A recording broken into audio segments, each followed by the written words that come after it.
Hello everybody, it's Chris Paton here. I'm a genealogist who's based in North Ayrshire in Scotland, but originally from Northern Ireland, and I've got roots from across both countries and indeed the Irish Republic. I have for some time been contributing a series of short guidebooks to Australian publisher Unlock the Past. And I've got a few new titles out, which I thought I might just explain a wee bit about what's in each of the titles that have just come out. I've got two Irish books that I just want to briefly mention and two Scottish books, so just for a wee bit of variety. I'll kick off with the Irish books. The first one is a relatively new book. It came out at the end of last year, and it's called Discover Irish Land Records. And this is a kind of a ready reckoner to give you an idea, not just the lay of the land within Ireland in terms of the boundaries between baronies and counties and parishes and the difference between a civil parish and a religious parish and all that kind of stuff, but also to explain some of the key records that you can use, particularly when the parish records fail. Quite a lot of the Irish parish records were unfortunately lost during the Irish Civil War. But you can work your way around some of the gaps using land records. So it doesn't just explain what some of the records are, but I've actually got a lot of examples of records of leases and rentals and things like that to give you just an overview really of what you might expect from some of them, and to perhaps surprise you with some of the detail that's included within quite a few of them. So that's Discover Irish Land Records. The other one that I've just produced is a slightly different book really. This one's called A Decade of Centenaries, Research in Ireland 1912 to 1923. Now, if you have an Irish connection, and particularly an Irish connection from that period, then this is an area that's not really been tackled before within family history books, and that's obviously why I wrote the thing, But basically what this looks at is what we refer to today as the Decade of Centenaries. Because between 1912 and 1923, a lot of things happened in Ireland that dramatically changed the nature of the island, basically going from one unified country to two states that were born out of it. And it was a time of tragedy, it was a time of, in some ways, excitement, it was a time of political upheaval, it was a time of struggle, and basically every one of us who's got a connection to Ireland from this point will be affected in some way. Now, what's so good about the Decade of Centenaries happening today, reflecting on the events 100 years on, is that a lot of these records are now beginning to emerge online, through archives, and there's now a century between the events back then and the present day. So there's enough distance now, I think, for some of us to begin to look to see where we connect in the past. Now, if I give you just a rough idea, my three times great uncle, for example, was one of the first tram workers to walk off the trams in Dublin in 1913.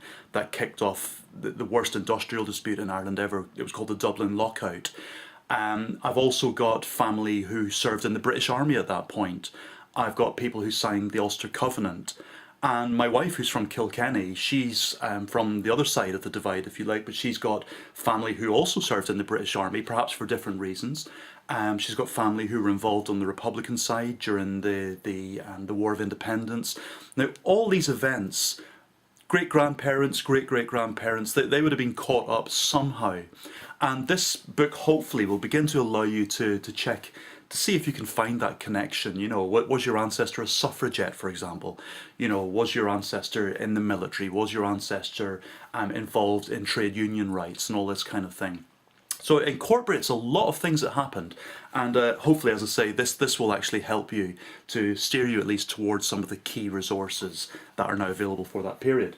Now, for Scotland, I have two new titles out as well from Unlock the Past.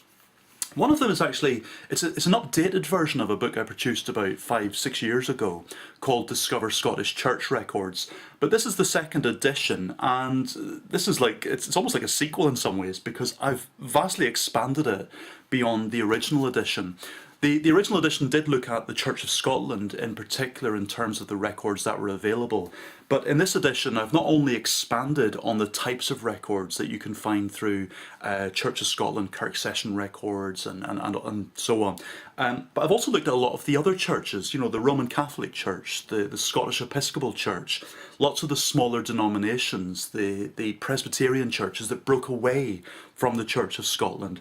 So it provides a lot of examples again of the records that you might find, where to find them online, and when they aren't online, where to find them offline, because a lot of them do actually exist and they're waiting to be plundered basically.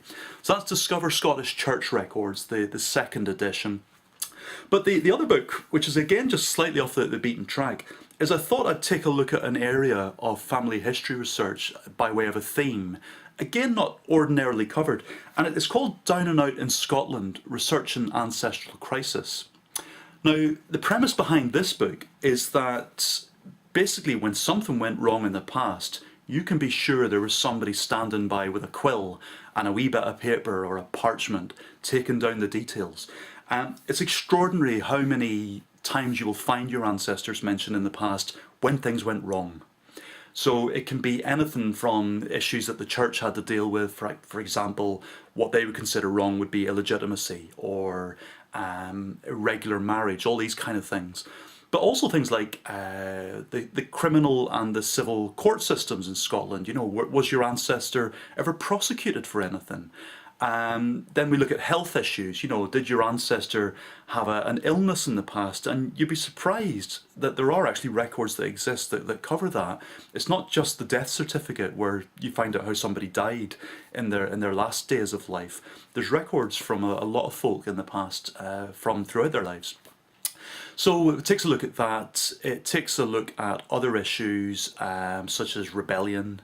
You know, was your ancestor a Jacobite or a Hanoverian? All this kind of thing, you know, Chartism, the fight for the vote. So all these issues where people went up against the state, sometimes went up against each other, sometimes were prosecuted by the state or by the authorities such as the church. If something happened to them, or if they were caught up in something, if they were a victim, for example, rather than a perpetrator of a crime, you know, where will you find that mentioned in the records? Well, hopefully, as I say, this one, Down and Out in Scotland, Research an Ancestral Crisis, hopefully that will give you quite a few ideas, once again, of what's available online and what's offline. Now, in recent times, the books that I've produced for Unlock the Past have now been published locally as well in different parts of the world.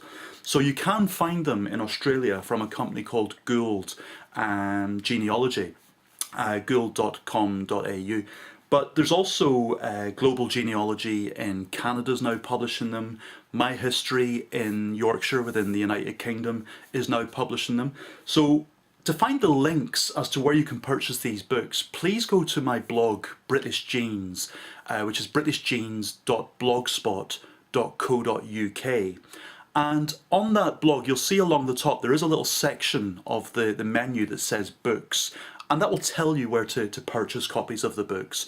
There's also, just to mention, there are ebook editions available of the books, which are actually slightly cheaper, believe it or not, as well, than the printed editions. So you can download the ebooks wherever you are in the world as well. So those links are all available on the British Genes blog. Just look for the books tab. And hopefully, as I say, these books will be able to help you in some way with your research, and you know, I hope they help. Thanks very much indeed.